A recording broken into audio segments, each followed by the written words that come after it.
C'est pas la QV la plus riche en défenseurs cette année au repêchage, mais vu que le Canadien repêche 2 fois de suite en première ronde, peut-être qu'il va vouloir varier sa récolte et regarder du côté de la ligne bleue.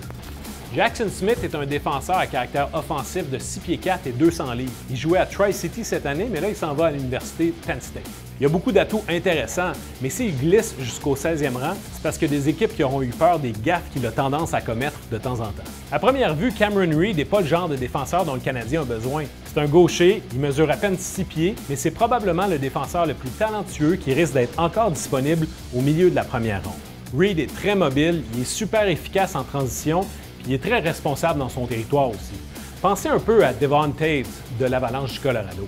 Si un défenseur droitier de 6 pieds 2 qui est mobile et qui a un potentiel offensif est disponible, c'est sûr qu'il va susciter de l'intérêt au repêchage. C'est le cas de Logan Hensler de l'Université du Wisconsin. Hensler contribue dans tous les départements, mais son identité reste à définir.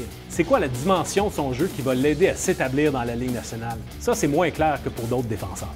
Que ce soit l'un ou l'autre, ou encore le grand Blake Fiedler qui pourrait être une option en défense, est-ce qu'il y a là-dedans un défenseur qui pourrait être un jour un partenaire pour Lane Hutson?